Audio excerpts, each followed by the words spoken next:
PM Modi Karnataka के BJP कार्यकर्ताओं को वीडियो कॉन्फ्रेंसिंग के जरिए करेंगे संबोधित। शाम 5 बजे वीडियो कॉन्फ्रेंसिंग के जरिए जुड़ेंगे। कांग्रेस का घोषणा पत्र आज जारी होगा। 30 लाख सरकारी नौकरी, एमएसपी कानून, जाति जनगणना का वादा कर सकते हैं। बागपत और अलीगढ़ दौरे पर सीएम योगी चुनावी जनसभा को करेंगे संबोधित।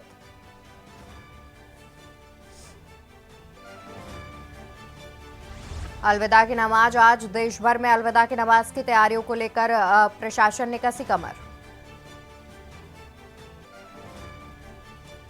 यूपी के मदरसा बोर्ड को लेकर सुप्रीम कोर्ट में आज होगी सुनवाई। हाईकोर्ट के आदेश के खिलाफ मदरसा संगठनों ने दाखिल की एसएलपी। हिमाचल प्रदेश के चंबा में महसूस किए गए भूकंप के झटके, रेक्टर पैमाने पर 5.3 तीव्रता से कांपा उत्तर भारत। आप देख रहे हैं के न्यूज, खबरों का सारथी। नमस्कार, स्वागत है आपका देश की बात में। मैं हूं आपके साथ अवंतिका अवस्थी। बात करते हैं आज की अहम खबरों पर, जहां मुख्यमंत्री योगी आदित्यनाथ के आज के कार्यक्रम के बारे में आपको बता दें। बागपत और अलीगढ़ के प्रवास पर रहेंगे मुख्यमंत्री योगी आदित्यनाथ। दोनों लोकसभा में जनसभाओं को मुख्यमंत्री करेंगे संबोधित। बागपत में जयंत चौधरी कार्यक्रम में होंगे शामिल। दोनों लोकसभा में जनसभाओं को भी करेंगे संबोधित। बागपत में जयंत चौधरी कार्यक्रम में होंगे शामिल। बागपत से राजकुमार सांगवान उम्मीदवार। अलीगढ़ से सतीश गौतम उम्मीदवार।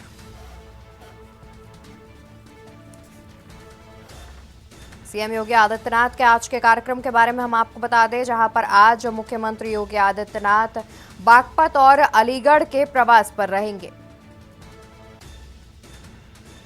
दोनों लोकसभा में दोनों सीटों पर जनसभाओं को संबोधित करेंगे। वहीं बागपत में जयंत चौधरी भी कार्यक्रम में होंगे शामिल। बता दें कि जनसभा को संबोधित करेंगे मुख्यमंत्री योगी आदित्यनाथ, जहां बागपत में उनके साथ जयंत चौधरी भी कार्यक्रम में शामिल नजर आएंगे। बागपत से राजकुमार सांगवान है उम्मीदवार। वहीं सतीश गौतम को अलीगढ़ से उम्मीदवार बनाया गया।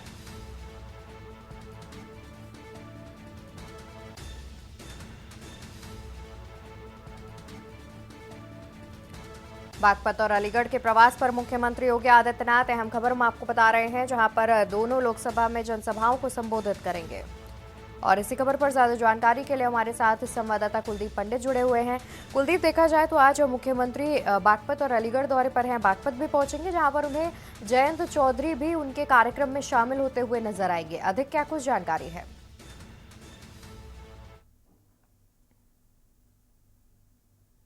जी, आपको बता दूं कि 12 बजे मुख्यमंत्री योगी आदित्यनाथ उन तक आएंगे और उनके साथ जो है जो रालोद सुप्रीमो है जयंत चौधरी भी मंच साझा करेंगे और उसके साथ साथ जो जाट वोट है, जाट वोट को सहने का भी वो प्रयास करेंगे। और कहीं ना कहीं साफ तौर पर देखा जाए पर जो सिर्फ प्रत्याशी रालोद का बनाया गया है, राष्ट्रीय गठबंधन का प्रत्याशी जो बनाया गया राजकुमार सागवान, उसके तैयारी की जा रही है। और इसमें तमाम अगर हम सुरक्षा की बात करें तो तमाम व्यवस्था यहाँ पर कर दी गई है, बैरिकेडिंग की गई है, रूट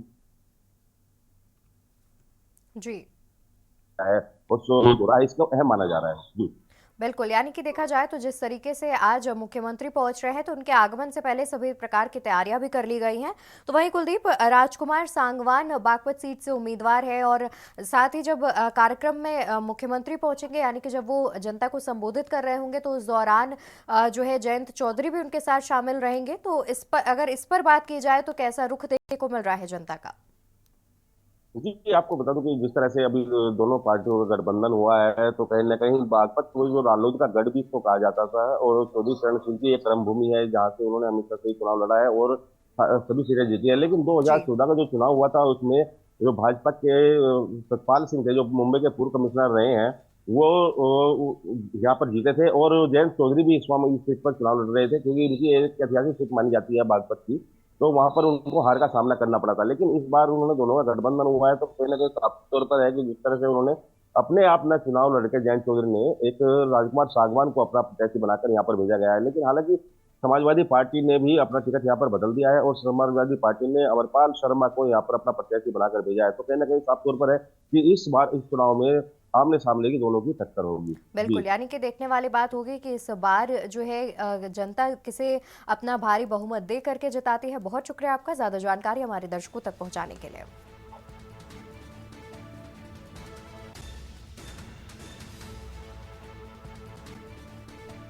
तो आपको बता दें कि आज मुख्यमंत्री योगी आदित्यनाथ बागपत और अलीगढ़ के दौरे पर रहेंगे, जहां पर बागपत में वो एक जनसभा को संबोधित करेंगे और इस दौरान उनके साथ मंच पर जयंत चौधरी भी मौजूद नजर आएंगे। बता दें कि बागपत से राजकुमार सांगवान उम्मीदवार हैं, तो वहीं अलीगढ़ से सतीश गौतम उम्मीदवार हैं।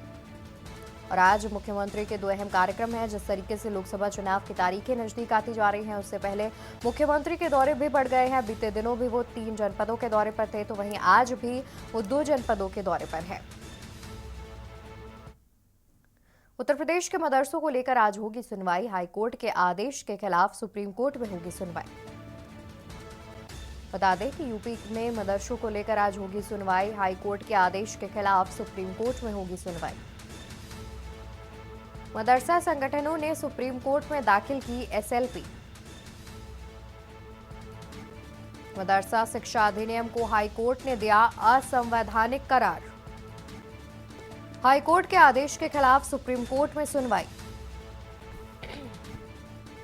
मदरसा संगठनों ने सुप्रीम कोर्ट में दाखिल की एसएलपी।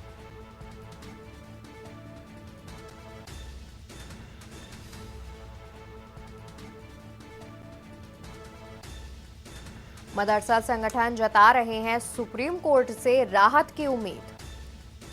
और इसी खबर पर ज्यादा जानकारी के लिए हमारे साथ संवाददाता संदीप मिश्रा जुड़े हुए हैं। संदीप, आज यूपी के मदरसों पर सुनवाई होने की बात सामने आ रही है, जहां पर हाईकोर्ट के आदेश के खिलाफ सुप्रीम कोर्ट में सुनवाई होनी है, जिस पर मदरसा संगठनों ने एसएलपी भी दाखिल की है। इस पर क्या कुछ अधिक जानकारी है? देखिए, अभी कुछ दिन पहले जो है कई आरोप लगे थे मदरसों को लेकर के, जिस तरीके से तर्क-वितर्क किए जा रहे थे और उसको लेकर के सरकार ने भी कहा था कि जिस तरीके से जो फर्जी तरीके से जो मदरसे संचालित किए जा रहे हैं, जिनकी मान्यता नहीं है अब तक, उन मदरसों को लेकर के कार्रवाई की जाएगी। यानी कि 7 मदरसों को अवैधानिक करार किया गया था। इसके बाद वो लोग हाईकोर्ट गए थे। हाईकोर्ट में जाकर जब उन्होंने अपील की थी और इस संगठन को सुप्रीम कोर्ट में, फिर उसके बाद उन्होंने इस मामले को लेकर के सुप्रीम कोर्ट पहुंचे थे। तो यानी कि आज वहां पे सुनवाई है कि मदरसों में जिस तरीके से छात्राओं के शिक्षा एजुकेशन हो रही थी, उन पे लगातार सवाल खड़े हो रहे थे कि आखिर किस तरीके से वहां पर अवैधानिक रूप से लोग छात्र जो है पढ़ाई कर रहे हैं, उनको किसी तरीके से कोई मान्यता नहीं दी गई थी, या तो ये किसी भी बोर्ड से मान्यता लेते, लेकिन ऐसा नहीं हुआ था, जिसके बाद से ये लोग जो इनको फर्जी करार किया गया था, जिसके बाद ये लोग कोर्ट पहुंचे थे। हालांकि अब जो है इनकी सुनवाई जो है आज सुप्रीम कोर्ट करेगा। बिल्कुल, और साथ ही यहाँ पर जानकारी ये सामने आ रही है कि मदरसों पर जो सुनवाई होनी है, तो उसमें मुस्लिम पक्ष की ओर से एसएलपी दाखिल की गई है। एसएलपी के बारे में क्या कुछ अधिक जानकारी है?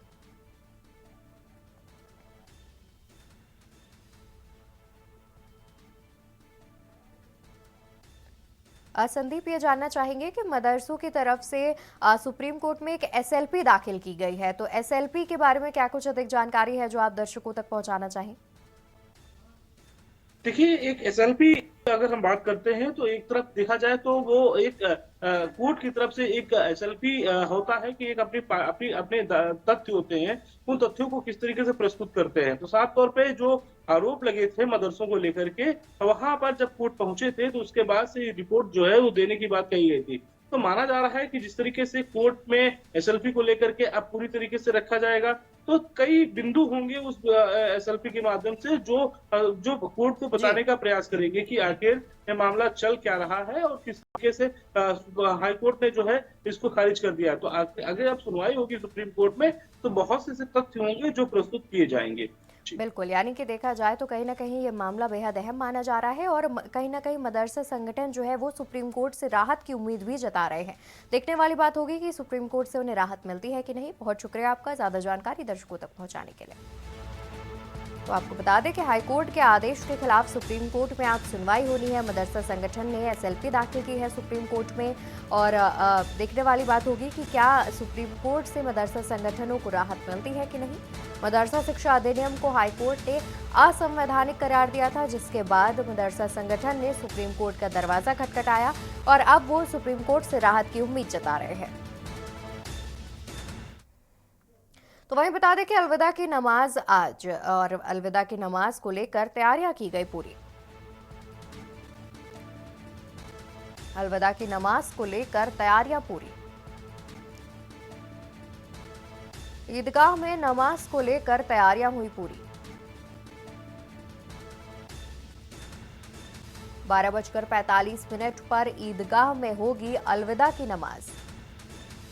अलविदा की नमाज आज, खबर हम आपको राजधानी लखनऊ से बता रहे हैं, जहां पर अलविदा की नमाज को लेकर सभी तैयारियां पूरी कर ली गई हैं। शासन प्रशासन की ओर से भी सभी तैयारियां पूरी कर ली गई हैं। इसी खबर पर ज्यादा जानकारी के लिए हमारे साथ संवाददाता संदीप मिश्रा जुड़े हुए हैं। संदीप, देखा जाए तो आज अलविदा की नमाज है, जिसको लेकर के जानकारी सामने आ रही है कि लगभग सभी तैयारियां जो है वो पूरी कर ली गई हैं। क्या कुछ अधिक जानकारी है? देखिए, बिल्कुल निश्चित तौर पे आज अलविदा की नमाज है और आज नमाज के बाद से आज शुक्रवार है, तो जाहिर सी बात है कि आज अलविदा आखिरी अलविदा की नमाज होगी। इसके बाद से जो है अगर हम बात करते हैं तो सीधे बकरीद आएगी। तो यानी कि साफ है कि जिस तरीके से लगातार जो है इस पे जो रूट डाइवर्ट किए गए जी। हैं, ईदगाह कहाँ पे होगी और उसको लेकर के सुरक्षा व्यवस्था के कड़े इंतजाम किए गए हैं। साथ ही साथ में अगर बात करें तो जिस तरीके से आज की नमाज को लेकर के सड़कों पर नमाज ना हो, इसको लेकर एसीएस होम ने भी एक पत्र लिखा था। इसके साथ ही साथ मुख्य सचिव के माध्यम से भी एक पत्र लिखा गया था कि सड़कों पर किसी प्रकार से कोई जो है नमाज नहीं पढ़ेगा या कोई धार्मिक कार्यक्रम जो है वो नहीं होंगे। तो साफ तौर पे जिस तरीके से उन्होंने कहा था, इसके बाद ही पुलिस अलर्ट पे है और लगातार जो है हर जगह पे किसी प्रकार से किसी भी नमाजी को आज जो है दिक्कत का सामना न करना पड़े, इसको लेकर के जगह जगह पे बैरिकेडिंग लगाई गई है। बड़ी गाड़ियों को वहां पे जाने से रोका जा रहा है कि जिससे कि उनकी नमाज सही से अदा हो सके। और जहां पर भी ईदगाह बनी हुई है, उन ईदगाहों के आसपास जो है साफ सफाई की पूर्णतः व्यवस्था की गई है कि जिससे कि जो नमाजी हैं वो जाते हैं तो सीधे नमाज पढ़ करके निकले। तो ऐसे में पूरी तरीके से चाहे नगर निगम की टीम हो, चाहे जिला प्रशासन हो या पुलिस की टीम हो, वो लगातार जो है इस पर निगरानी रखे हुए हैं। साथ ही साथ में यातायात व्यवस्था एक बड़ा प्रश्न चिन्ह होता है, उस प्रश्न को लेकर के जगह जगह पे जो है बैरिकेडिंग लगाई गई है। पुलिस को अतिरिक्त फोर्स लगाया गया है, खासकर ईदगाह के बाहर जहां पर नमाजी आज आएंगे। तो 12:45 का समय है ईदगाह में अलविदा की नमाज पढ़ने का। उस समय जो है विशेष तौर पे ध्यान दिया जाएगा कि कहां पर किस जगह पे जो है गाड़ियां ज्यादा पार्क हो रही, तो वहां पर पुलिस को लगा करके उन गाड़ियों को किनारे किया जाए, जिससे कि किसी प्रकार से किसी भी व्यक्ति को असुविधा न महसूस हो सके। बिल्कुल, यानी कि नमाजियों को किसी प्रकार की परेशानी ना हो, उससे पहले ही शासन प्रशासन ने काफी ज्यादा अच्छे से तैयारियां कर ली गई। बहुत शुक्रिया आपका संदीप, ज्यादा जानकारी हमारे दर्शकों तक पहुंचाने के लिए। तो आपको बता दें कि आज अलविदा की नमाज होनी है, जिसको लेकर के शासन प्रशासन की ओर से पहले से ही तैयारियां कर ली गई हैं। लोगों से अपील की गई है कि वो सड़कों पर नमाज अदा ना करें। तो वहीं यातायात को लेकर के भी कई जगह पर रूट डाइवर्ट किया गया है, जिससे लोगों को परेशानी ना हो वो शांतिपूर्वक ईदगाह में नमाज अदा कर सके। और बता दें कि 12:45 पर ईदगाह में अलविदा की नमाज अदा की जाएगी।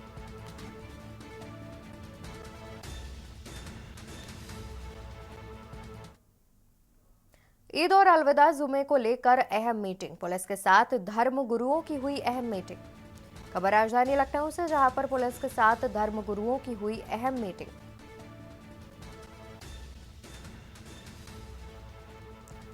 मीटिंग में जेसीपी उपेंद्र अग्रवाल रहे मौजूद। मौलाना खालिद रशीद फरंगी महली भी रहे मौजूद।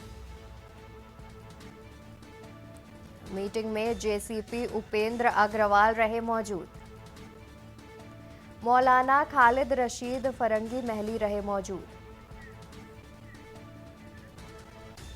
सुरक्षा व्यवस्था को लेकर की गई अहम बैठक। चांद के अनुसार 10 या 11 अप्रैल को मनाई जाएगी ईद। खबर राजधानी लखनऊ से, जहां ईद और अलविदा जुमे को लेकर अहम मीटिंग का आयोजन किया गया, जिसमें पुलिस के साथ धर्मगुरुओं के साथ एक अहम मीटिंग हुई। मीटिंग में जेसीपी उपेंद्र अग्रवाल भी रहे मौजूद। और साथ ही बता दें कि मीटिंग में मौलाना खालिद रशीद फिरंगी महली भी रहे मौजूद। जेसीपी मीटिंग में जेसीपी उपेंद्र अग्रवाल भी मौजूद रहे और ये अहम मीटिंग हुई जहां पर ईद आ रही है। ईद को लेकर के दिशा निर्देश दिए गए और साथ ही लोगों से शांति व्यवस्था बनाए रखने को लेकर अपील की गई। सुरक्षा व्यवस्था को लेकर के भी एक अहम बैठक हुई। बता दें कि चांद के अनुसार 10 या फिर 11 अप्रैल को मनाई जाएगी ईद।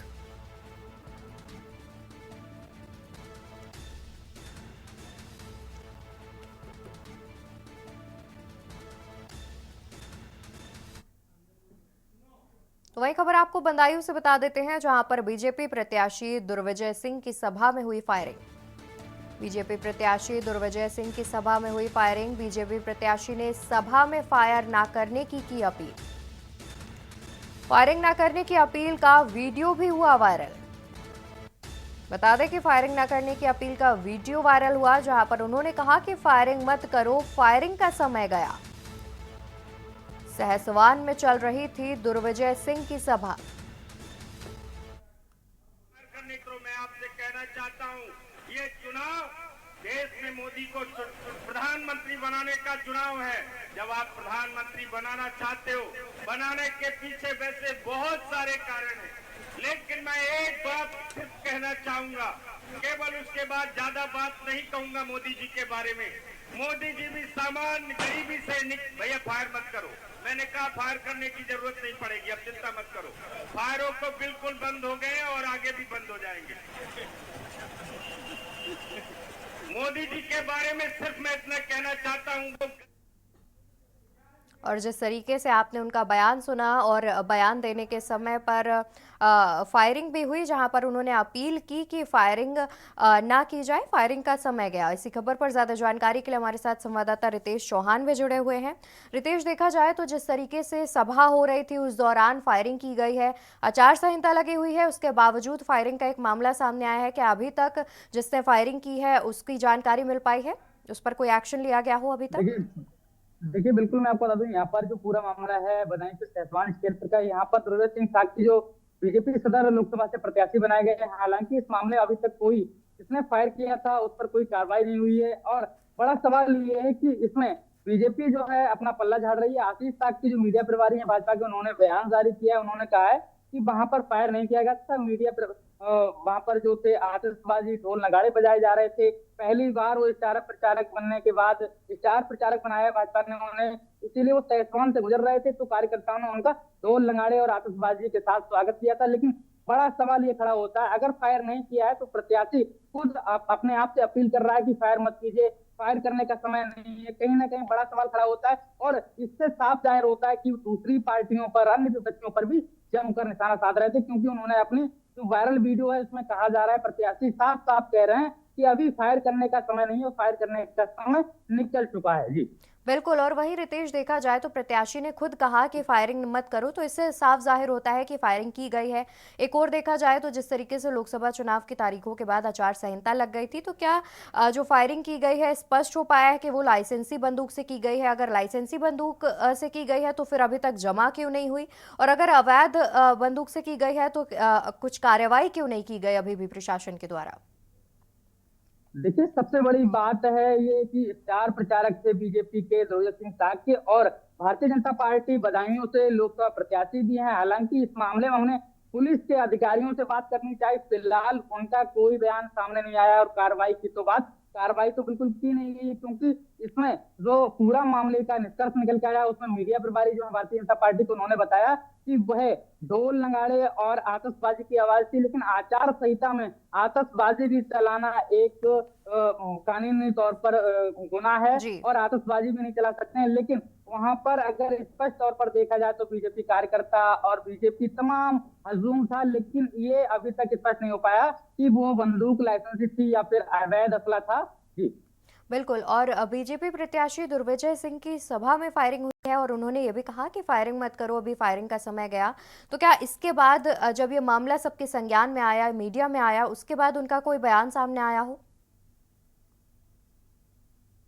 उनका कोई जवाब सामने नहीं आया। हालांकि विपक्षी पार्टियां जो है समाजवादी के ट्विटर हैंडल से, जो समाजवादी पार्टी का ट्विटर हैंडल है, उससे निशाना साधा गया कि अभी से गुंडई की जा रही है, बीजेपी कार्यकर्ता है गुंडई कर रहे हैं, बड़ा सवाल खड़ा होता है। और वहीं बीजेपी तमाम वादे कर रही है कि हमारे कार्यक्रम और हमारे लोग गुंडा नहीं है, गुंडा जो है दूसरी पार्टियों में है, समाजवादी पार्टी पर भी निशाना साधा रहता है। लेकिन इससे बड़ा सवाल खड़ा होता है, आखिरकार खुद की पार्टी में ही, खुद के प्रचार में ही, खुद की सभा में ही फायरिंग होना एक बड़ा सवाल खड़ा करता है बीजेपी पर। बिल्कुल, जाहिर तौर पर। बहुत शुक्रिया रितेश आपका ज्यादा जानकारी हमारे दर्शकों तक पहुंचाने के लिए।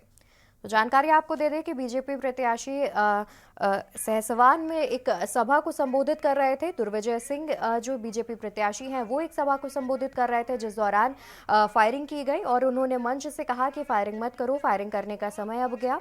और उसके बाद बीजेपी की ओर से बयान में कहा जा रहा है कि फायरिंग नहीं की गई थी, जबकि उनके प्रत्याशी खुद ये कह रहे हैं कि फायरिंग मत करो, फायरिंग का समय गया। तो इसके बाद इस मामले को विपक्ष ने भी जमकर लताड़ा है। उसके बाद विपक्ष ने इस मामले पर ट्वीट करते हुए कहा, समाजवादी पार्टी ने भी इस मामले पर ट्वीट किया है। तो वहीं बता दें कि डिप्टी सीएम केशव प्रसाद मौर्य के आज के कार्यक्रम के बारे में, जहां पर अलीगढ़, अमरोहा और मुरादाबाद में प्रवास करेंगे। अलीगढ़, अमरोहा और मुरादाबाद में प्रवास करेंगे डिप्टी सीएम केशव प्रसाद मौर्य। 11:30 बजे कोल विधानसभा के बूथ सम्मेलन में होंगे शामिल। तो वहीं करीब 1:30 बजे अमरोहा में बूथ अध्यक्ष सम्मेलन में होंगे शामिल। अलीगढ़, अमरोहा और मुरादाबाद में करेंगे प्रवास। 11:30 बजे कोल विधानसभा के बूथ सम्मेलन में शामिल होंगे डिप्टी सीएम केशव प्रसाद मौर्य। 1:30 बजे अमरोहा में बूथ अध्यक्ष सम्मेलन में होंगे शामिल। 3:30 बजे मुरादाबाद में बूथ अध्यक्ष सम्मेलन में शामिल होंगे deputy CM Keshav Prasad Maurya. Deputy CM Keshav Prasad Maurya के आज के कार्यक्रम के बारे में हम आपको बता रहे हैं, जहां पर आज डिप्टी सीएम अलीगढ़, अमरोहा और मुरादाबाद में करेंगे प्रवास। 11:30 बजे कोल विधानसभा के बूथ सम्मेलन में शामिल होंगे डिप्टी सीएम केशव प्रसाद मौर्य। 1:30 बजे अमरोहा में बूथ अध्यक्ष सम्मेलन में होंगे शामिल। अलीगढ़, अमरोहा और मुरादाबाद में प्रवास करेंगे डिप्टी सीएम केशव प्रसाद मौर्य। 11:30 बजे कोल विधानसभा के बूथ सम्मेलन में होंगे शामिल।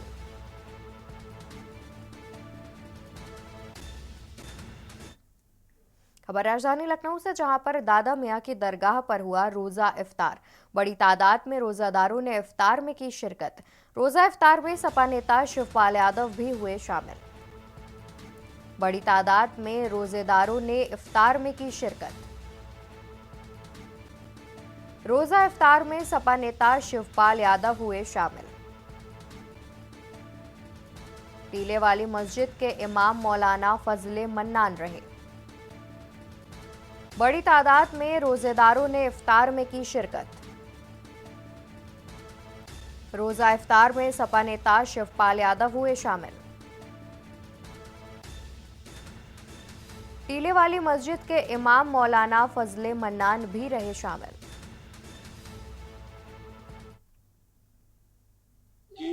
मजार पर बहुत वर्षों से जो है रमजान के महीने में रोजा अफ्तार कार्यक्रम होता है, हम लोग उसमें आते हैं।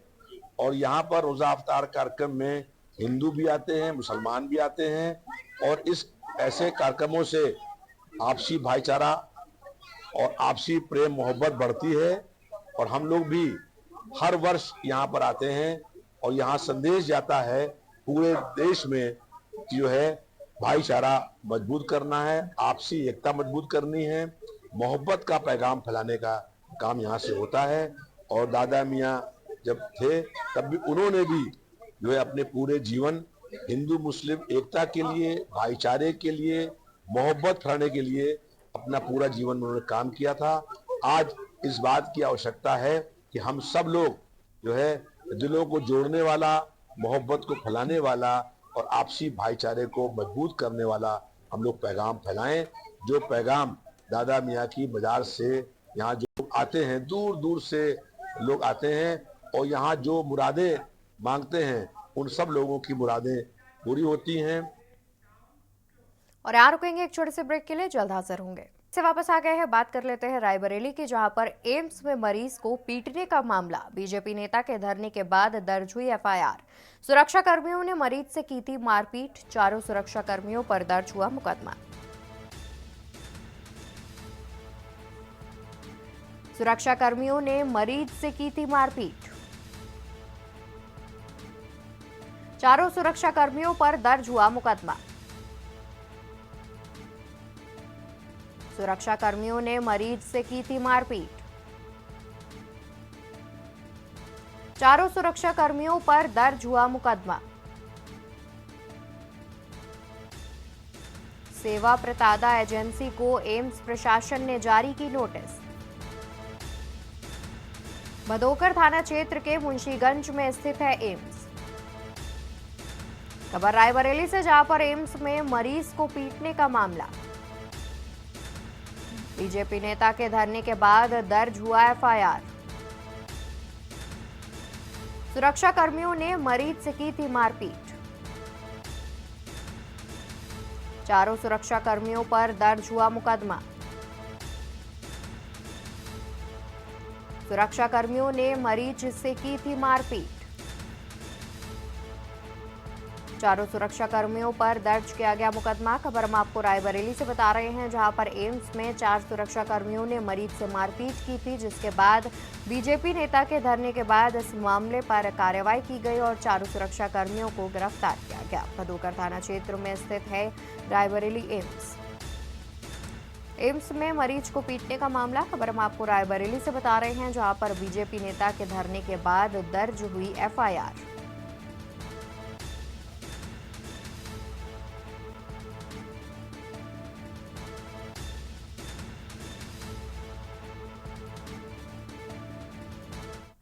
बढ़ते हैं खबरों में, जहां पर सराफ से असलहे के बल पर हुई लूट। खबर राजधानी लखनऊ से, जहां पर बाइक से बेटे के साथ घर जा रहा था सराफा व्यापारी।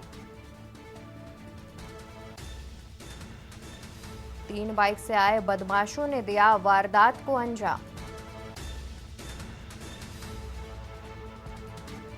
सोने चांदी के जेवरों से भरा बैग लूट ले गए बदमाश।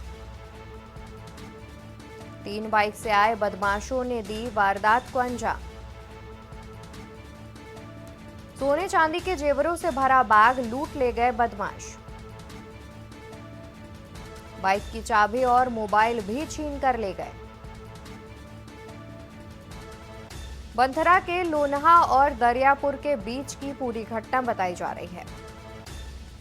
खबर राजधानी लखनऊ से, जहां पर सराफा व्यापारी से असलहे के बल पर लूट की वारदात सामने आई है, जहां पर बाइक से बेटे के साथ घर जा रहा था सराफा व्यापारी। 3 बाइक से आए बदमाशों ने दिया वारदात को अंजाम। सोने चांदी के जेवरों से भरा बैग लूट ले गए बदमाश। 3 बाइक से आए बदमाशों ने दिया वारदात को अंजाम। सोने चांदी के जेवरों से भरा बैग लूट ले गए बदमाश। बाइक की चाबी और मोबाइल भी छीन कर ले गए। बंथरा के लोनहा और दरियापुर के बीच की बताई जा रही है पूरी घटना। खबर राजधानी लखनऊ से, जहां पर सराफा से असलहे के बल पर की गई लूट। बाइक से बेटे के साथ घर जा रहा था सराफा व्यापारी, जिस वक्त लूट की घटना को अंजाम दिया गया। 2 बदमाशों ने असलहे के बल पर लूट की है, जहां पर 3 बाइक से आए बदमाशों ने वारदात को अंजाम दिया।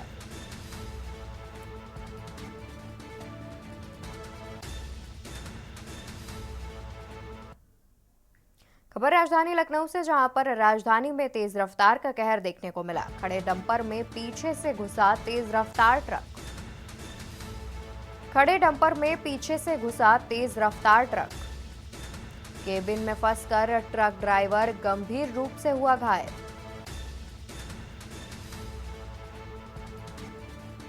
क्षेत्रीय लोगों ने ड्राइवर को पहुंचाया अस्पताल। केबिन में फंसकर ट्रक ड्राइवर गंभीर रूप से हुआ घायल। क्षेत्रीय लोगों ने ड्राइवर को पहुंचाया अस्पताल।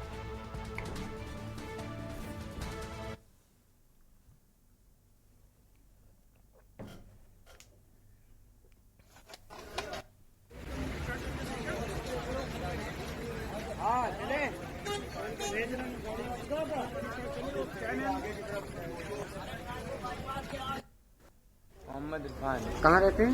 नहीं, फरीदपुर। अच्छा, ये जो एक्सीडेंट हुआ है कैसे हुआ? आप यहाँ मौके पे थे? जी, हम थे। कैसे क्या हुआ है बताइए। यहाँ पे डंपर खड़ा था एक, हाँ। और डंपर, और ये पीछे से आए थे। हाँ। ये पीछे से लड़ गए और डंपर भाग गया। डंपर कौन सा था? अरे वो पीला वो था। हाँ? अरे वो मलबे वाला डंपर। अच्छा, मलबे वाला डंपर। अच्छा,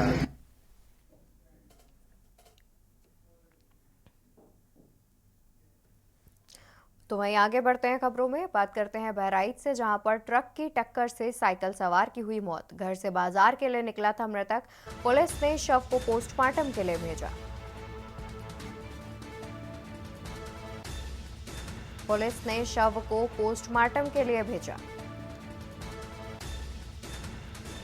जरवल रोड थाना क्षेत्र में हुआ हादसा। खबर बहराइच से, जहां पर ट्रक की टक्कर से साइकिल सवार की हुई मौत। घर से बाजार के लिए निकला था मृतक। पुलिस ने शव को पोस्टमार्टम के लिए भेजा। जरवल रोड थाना क्षेत्र में हुआ भीषण हादसा।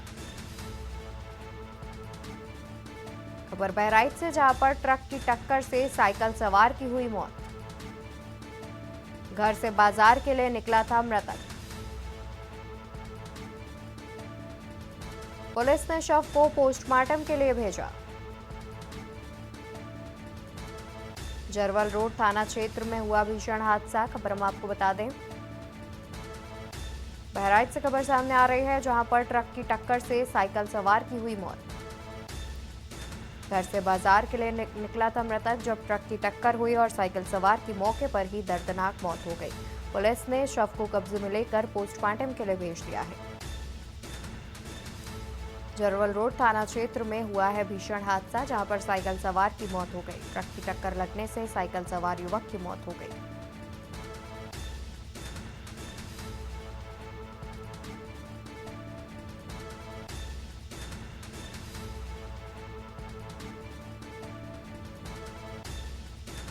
मैं उसके साले बोलते हैं, सुसाट अपने घर से मतलब जो है जा रहे थे, दुफानी चौराहे के आगे सुसाटी मोड़ पड़ता है। अचानक जो है गाड़ी वाला ट्रक वाला आया, टक्कर मार दी। पेपर मिल कॉलोनी में कार से रौंदने का मामले का संज्ञान लेकर परिवहन विभाग हुआ सख्त। किशोर का नहीं बनेगा 10 साल तक ड्राइविंग लाइसेंस। मोटर वाहन अधिनियम 1988 के तहत होगी कार्रवाई। मामले को संज्ञान में लेकर परिवहन विभाग हुआ सख्त। किशोर का नहीं बनेगा 10 साल तक ड्राइविंग लाइसेंस। मोटर वाहन अधिनियम 1988 के तहत होगी कार्रवाई। किशोर का नहीं बनेगा 10 साल तक ड्राइविंग लाइसेंस। मोटर वाहन अधिनियम 1988 के तहत होगी कार्रवाई।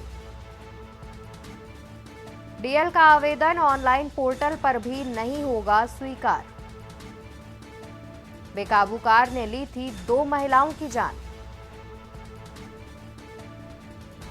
पेपर मिल कॉलोनी में कार से रौंदने का मामला, जहां पर किशोर का अब 10 साल तक नहीं बनेगा ड्राइविंग लाइसेंस। इस मामले का संज्ञान लेकर परिवहन विभाग हुआ सख्त और किशोर का 10 साल तक ड्राइविंग लाइसेंस किया निरस्त। मोटर वाहन अधिनियम 1988 के तहत की जाएगी कार्रवाई। किशोर का नहीं बनेगा 10 साल तक ड्राइविंग लाइसेंस। मोटर वाहन अधिनियम 1988 के तहत होगी कार्रवाई।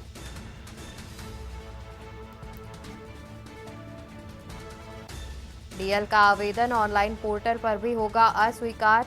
बता दें कि बेकाबू कार ने ली थी 2 महिलाओं की जान, जिसके बाद इस मामले का संज्ञान लेते हुए परिवहन विभाग सख्त हुआ और किशोर का 10 साल तक ड्राइविंग लाइसेंस नहीं बनेगा। कुछ इस प्रकार से परिवहन विभाग की ओर से फैसला लिया गया।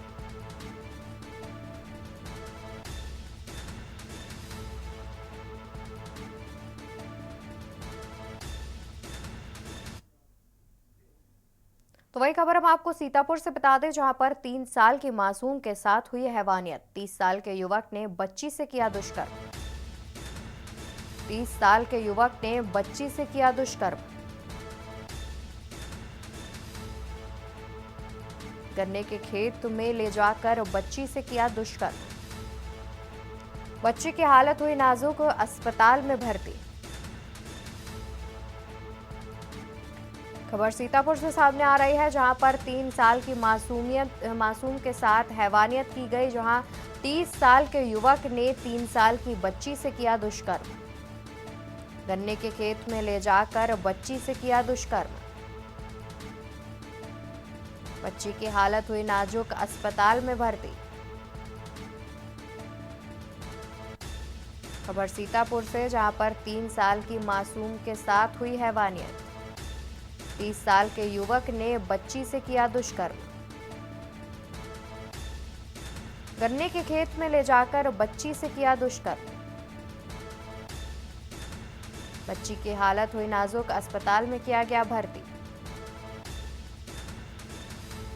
खबर सीतापुर से सामने आ रही है, जहां पर 30 साल के युवक ने 3 साल की बच्ची से किया दुष्कर्म। आज दिनांक 4/4/2024 को एक लिखित तहरीर दी गई, जिसके अनुसार उनकी पुत्री, जिसकी उम्र करीब 3 वर्ष है, के साथ उन्हीं के गांव के रहने वाले महसूर गौतम द्वारा बलात्कार की घटना कारित की गई है। उक्त तहरीर के क्रम में थाना स्थानीय पर अभियोग पंजीकृत कर कार्रवाई की जा रही है और उल्लेखनीय है कि घटना से संबंधित अभियुक्त को गिरफ्तार कर लिया गया है। उसके विरुद्ध कठोर से कठोर कार्रवाई अमल में लाई जाएगी। घटना के संबंध में विवरण जानकारी करने पर प्राप्त हुआ कि बच्ची अपने घर के पास खेल रही थी और अभियुक्त ने मौका देखकर के उसको खिलाने के बहाने गन्ने के खेत में ले गया और वहाँ पर उसके साथ बलात्कार किया गया।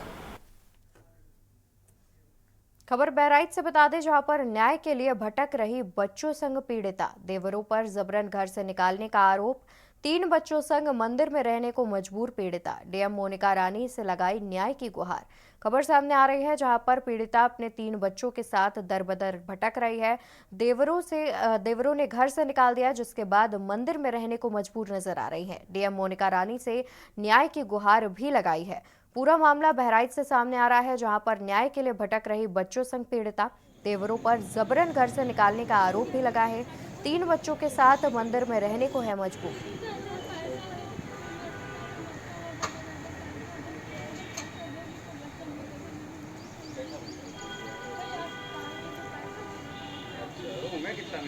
नाम पूजा है जी। हमको घर में रहने नहीं दे रहे हैं, हमको पीड़ित करते हैं, मारते पीटते हैं।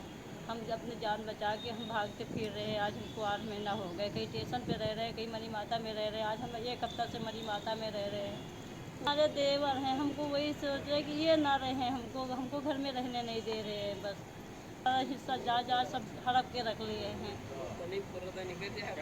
क्या चाहते हैं सर? 1 साल 2 साल से दौड़ते हैं, हर कानून का दरवाज़ा खटखटा है, कहीं से इंसाफ नहीं मिल रहा है।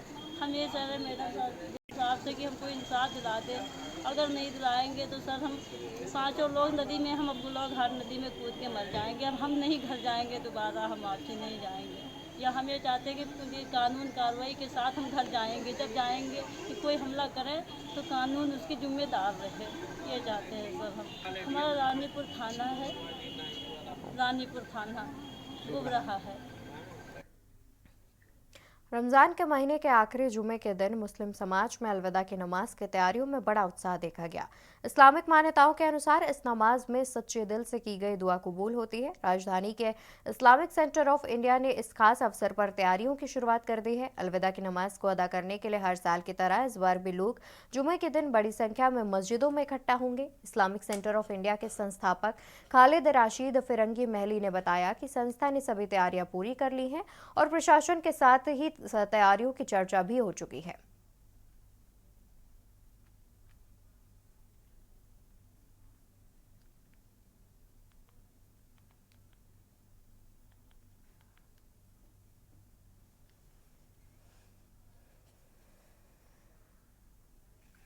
5 अप्रैल 2024 को पूरे मुल्क में इंशाअल्लाह अलविदा है और ये रमज़ान का आखिरी जुमा होता है और जिस दिन की हर रोज़ेदार की ये कोशिश होता है और आरज़ू तमन्ना होती है कि जल्द से जल्द मस्जिद में पहुंच करके जुमे की नमाज का एहतिमाम करें तो लिहाजा मेरी सबसे यही गुजारिश है कि इस सिलसिले में इस्लामिक सेंटर ऑफ इंडिया ने जो एडवाइजरी जारी की है उस पर पूरी तरीके से अमल करें। 5 अप्रैल 2024 को जुमा अलविदा की नमाज संपन्न होगी, जिसके परिप्रेक्ष्य में लखनऊ पुलिस द्वारा व्यापक सुरक्षा के इंतजाम किए गए हैं। पूरे लखनऊ में लगभग 15 कंपनी पीएसी और सिविल पुलिस तैनात किया गया है, जिसमें 12 कंपनी पीएसी पश्चिमी जोन में और 3 कंपनी पीएसी मध्य जोन में तैनात की गई है।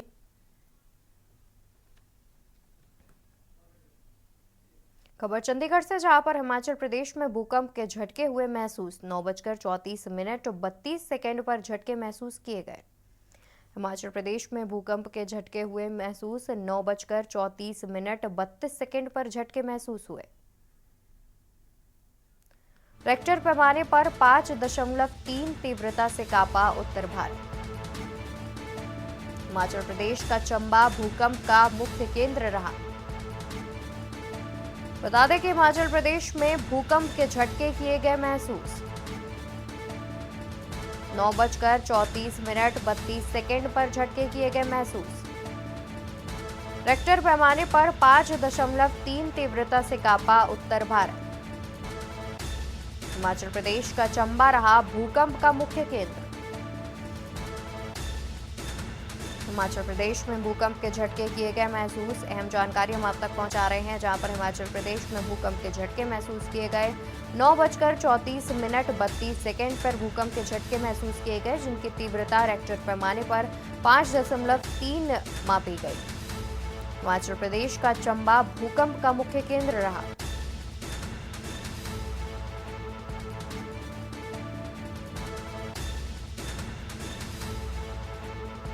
नौ 9:34 पर भूकंप के झटके महसूस किए गए। वहीं रेक्टर पैमाने पर 5.3 तीव्रता से कांपा उत्तर भारत। हिमाचल प्रदेश का चंबा भूकंप का मुख्य केंद्र रहा। हिमाचल प्रदेश में भूकंप के झटके किए गए महसूस।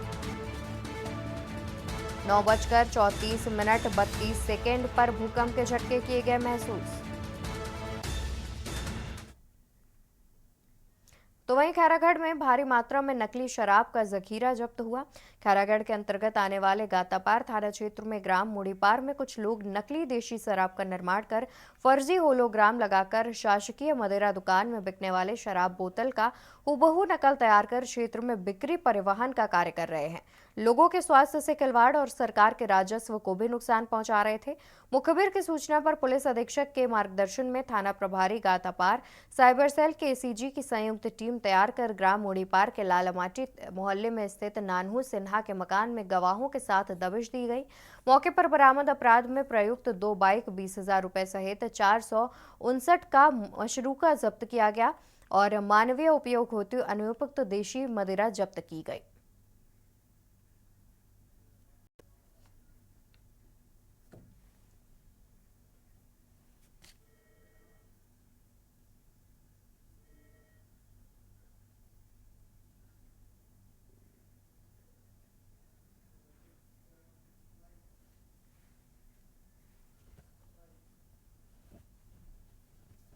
कर रहे हैं तो साइबर और गातापार की टीम जब मौके पर पहुंची तो वहां पर महाराष्ट्र से लाई हुई स्पिरिट से नकली शराब बनाकर उसे यहां के बोतल में पैक करके नकली ढक्कन और होलोग्राम लगाकर उसको बेचने की तैयारी में थे और इस फैक्ट्री में से भारी मात्रा में नकली शराब जो कि लगभग 460 लीटर और शराब बनाने वाली स्पिरिट जो लगभग 50 लीटर थी, जिससे कि लगभग 200 लीटर नकली शराब और बनाई जा सकती थी कि जब्ती की गई है मौके से, जिसकी कुल वैल्यू लगभग 4 लाख रुपए है और मौके से ही 5 लोगों की गिरफ्तारी की गई है। गातापार थाना क्षेत्र के मुड़ीपार से सूचना मिली।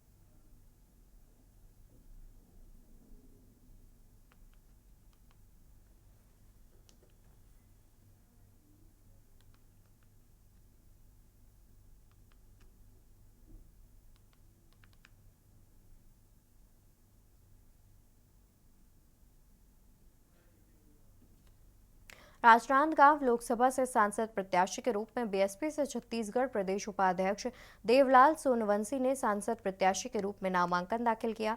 बीएसपी का नामांकन दाखिल करने के पूर्व देवलाल सोनवंशी ने डॉक्टर अंबेडकर सांस्कृतिक भवन सिविल लाइन में डॉक्टर भीमराव अंबेडकर की प्रतिमा पर माल्यार्पण कर पैदल रैली निकाली और कलेक्ट्रेट परिसर पहुंचकर वहां भी डॉक्टर भीमराव अंबेडकर की प्रतिमा पर माल्यार्पण किया और फिर नामांकन फॉर्म भरा। सभी कार्यकर्ताओं के साथ 2 अप्रैल 2018 में हुए अमर शहीद वीर को श्रद्धांजलि दी गई और उनके बलिदान और संघर्ष को जारी रखकर संविधान की रक्षा का प्रण लिया। कार्यकर्ताओं की मीटिंग आगामी लोकसभा को ध्यान में रखकर रणनीति पर विस्तृत चर्चा की गई। एक यार मेरे कमरे से फोटो खींचो भाई, बता तो चले आरोपी कौन है?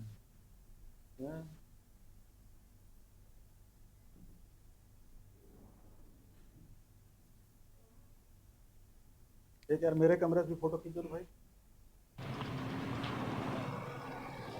बता तो चले आरोपी। पीड़िता ने रिपोर्ट दर्ज कराई कि उसके साथ जो है पिछले 6 वर्षों से एक व्यक्ति उसका लगातार दुष्कर्म कर रहा है उसके साथ और शारीरिक शोषण कर रहा है और उसके परिजनों या पुलिस को किसी प्रकार से ना बताया करके धमकी भी देता है, जिस पर थाना बांधे में अपराध क्रमांक 29/24 धारा 376 भादवी धारा 4-6 पॉक्सो एक्ट के तहत आम आदमी पार्टी के राज्यसभा सांसद संजय सिंह 6 महीने बाद 3 मार्च को जेल से रिहा हो गए हैं। लोकसभा चुनाव से पहले आप नेता के बाहर आने पर पहले नेताओं और कार्यकर्ताओं का उत्साह बढ़ गया है। संजय सिंह जेल से छूटने के बाद से ही बीजेपी पर हमलावर है और संजय सिंह राजघाट पर महात्मा गांधी को श्रद्धांजलि अर्पित की। इस दौरान उनके साथ पार्टी के कई लोग भी मौजूद रहे।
आम आदमी पार्टी के राज्यसभा सांसद संजय सिंह 6 महीने बाद 3 मार्च को जेल से रिहा हो गए हैं।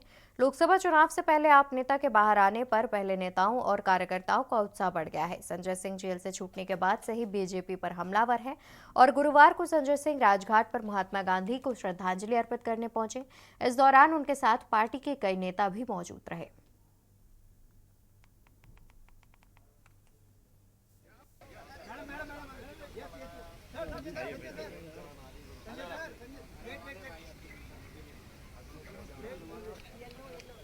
अरे अमित, ये माइक पकड़ लेना यार। अमित, ये पकड़ लो।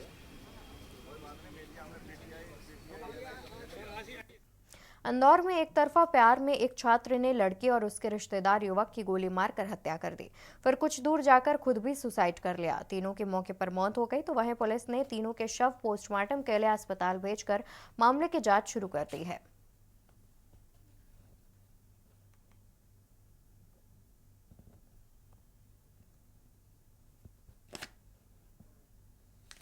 स्वामी नारायण मंदिर है, यहाँ पर एक घटनाक्रम लगभग 2 घंटे पहले घटित हुआ है, जिसमें एक हत्यारा जिसका नाम अभिषेक यादव है, जो रहती सीहोर का रहने वाला है, उसने स्नेहा जाट और उसके कजिन दीपक जाट की गोली मार के हत्या कर दी है। जो हमें प्रत्यक्षदर्शियों से सूचना मिली है कि ये तीनों यहाँ पर आए, बातचीत कर रहे थे, आधे घंटे के लगभग इन्होंने बातचीत की।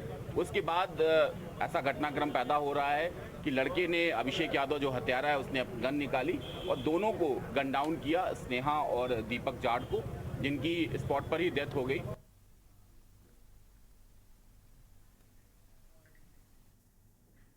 रोहतक पीजीआई के आपातकालीन विभाग की ओटी के प्रथम तल पर अचानक आग लग गई। इसका पता उस समय लगा जब वहां मौजूद कर्मचारियों ने धुआं निकलता देखा। कर्मचारियों ने घटना की सूचना पुलिस और दमकल विभाग को दी। सूचना पाकर दमकल विभाग की गाड़ी भी मौके पर पहुंची और आग पर काबू पाने के प्रयास में जुट गई। काफी मुशक्कत के बाद आग पर काबू पाया गया। गनीमत रही कि किसी भी प्रकार से जान माल का कोई नुकसान नहीं हुआ। सुबह रहते आग पर काबू पा लिया गया। हालांकि पीजीआई प्रशासन ने अभी तक इस घटना पर कुछ भी बोलने से बचती नजर आ रही है।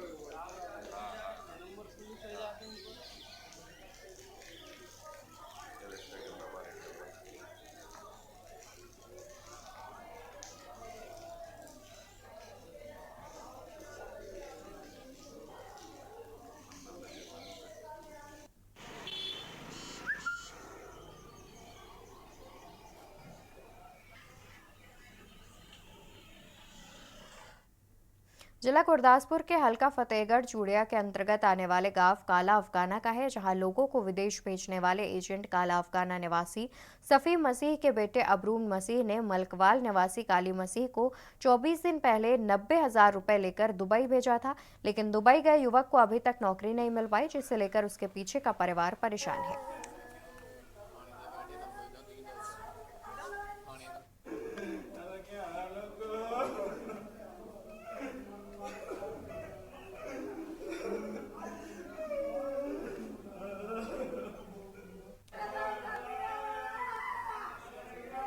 मामला ये होया जे कि मैं ना जवाई नूं भेजिया दुबई काली जी। हाँ जी सर 55,000 रुपये लिया सर। उन्होंने काम ते लवाया जी, 2-3 थां काम ते लवाया, पर उन्होंने काम नहीं किया। अज भी उन्होंने गल हुई भी तुहानूं दोबारा कंपनी दे विच भेज दिंदे आ, काम ते लवा दिंदे आ। ये सर 10-15 जाने मेरे घर आए ने ते आए ने, चलो मैं इन्हां दी गल सुनी है सर, चाह पानी इन्हां नूं पियालिया है ते सारे बैठे ने। सज्जन बंदे बैठा पता नहीं उन्होंने की हो गया, अचानक डिगे ने ते मुड़ के मैं खुद इन्हां नूं नाल गड्डी ते लैके फिरदे रहे हस्पताल। चलो इन्हां दी किस्मत माड़ी भी बंदा ढोबे दा नहीं लगा ते उन्हां दी डेथ हो गई।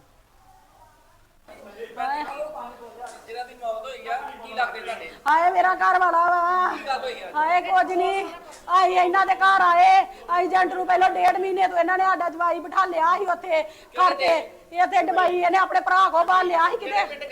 ਅਸੀਂ अहमदाबाद दे आ